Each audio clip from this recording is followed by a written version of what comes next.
rather, await thee on the road which all mortal kind must sometime tread. Never, prithee, never forget the many benefits which our good master Hideyori hath heaped upon thee. The gratitude we owe him is as deep as the sea and as high as the hills. Woman's surrender of herself to the good of her husband, home, and family was as willing and honorable as the man's self-surrender to the good of his lord and country. Self-renunciation, without which no life enigma can be solved, was the keynote of the loyalty of man as well as of the domesticity of woman.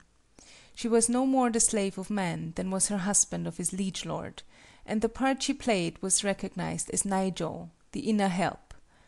In the ascending scale of service stood woman, who annihilated herself for man, that he might annihilate himself for the master, that he in turn might obey heaven. I know the weakness of this teaching, and that the superiority of Christianity is nowhere more manifest than here, in that it requires of each and every living soul direct responsibility to its Creator.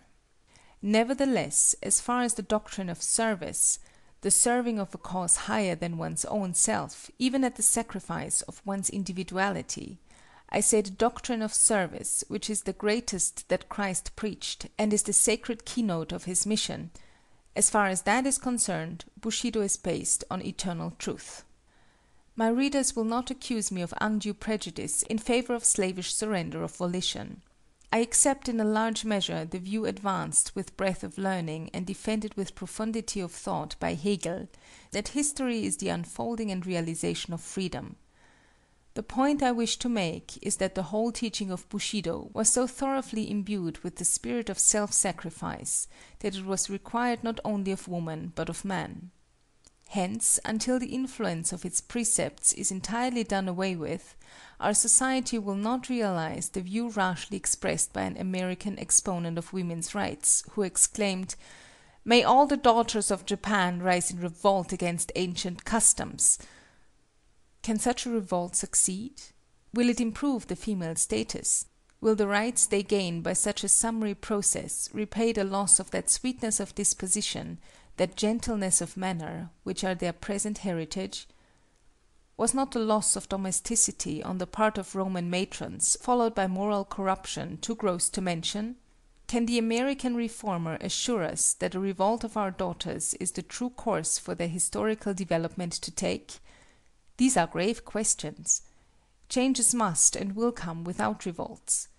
In the meantime, let us see whether the status of the fair sex under the Bushido regimen was really so bad as to justify a revolt.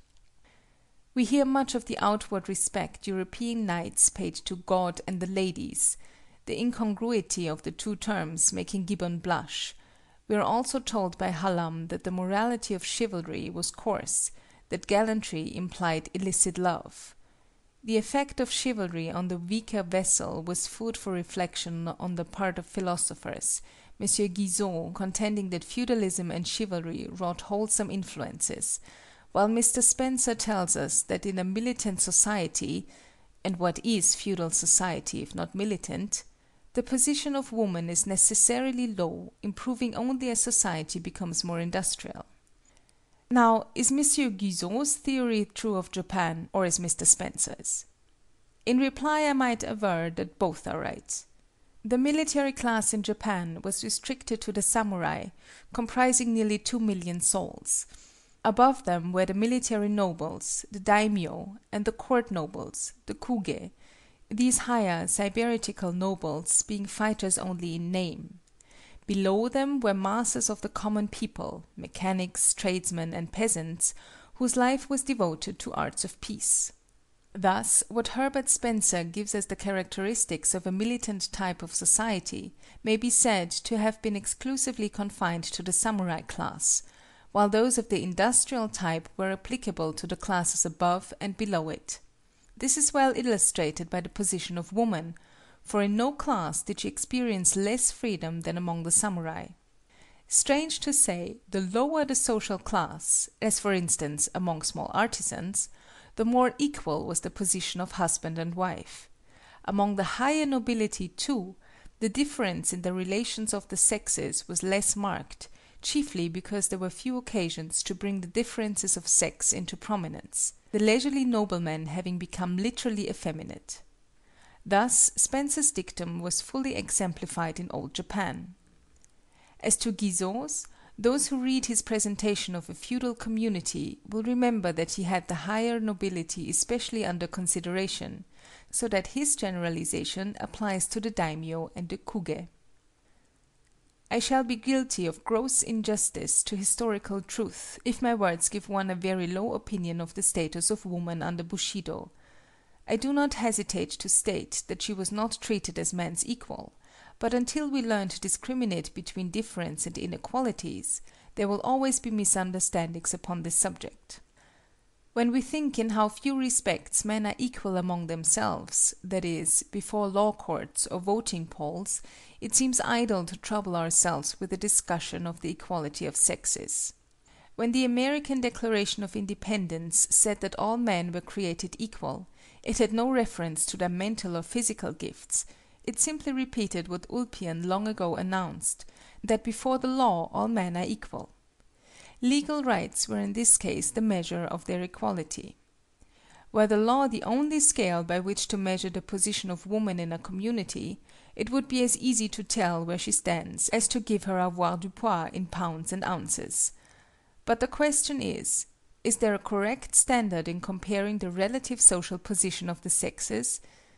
Is it right, is it enough, to compare women's status to men's as the value of silver is compared with that of gold, and give the ratio numerically? Such a method of calculation excludes from consideration the most important kind of value which a human being possesses, namely the intrinsic. In view of the manifold variety of requisites for making each sex fulfill its earthly mission, the standard to be adopted in measuring its relative position must be of a composite character, or, to borrow from economic language, it must be a multiple standard. Bushido had a standard of its own, and it was binomial. It tried to gauge the value of woman on the battlefield and by the hearth. There she counted for very little, here for all. The treatment accorded her corresponded to this double measurement. As a social political unit not much, while as wife and mother she received highest respect and deepest affection. Why among so military a nation as the Romans were their matrons so highly venerated? Was it not because they were matrona, mothers? Not as fighters or lawgivers, but as their mothers did men bow before them. So with us. While fathers and husbands were absent in field or camp, the government of the household was left entirely in the hands of mothers and wives.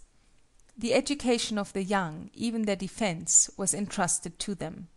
The warlike exercises of women, of which I have spoken, were primarily to enable them intelligently to direct and follow the education of their children.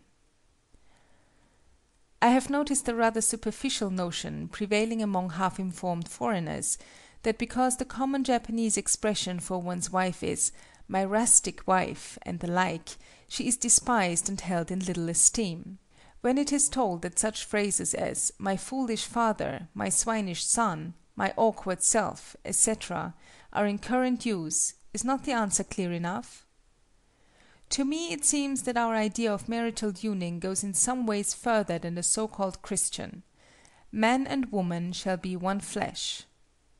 The individualism of the Anglo-Saxon cannot let go of the idea that husband and wife are two persons.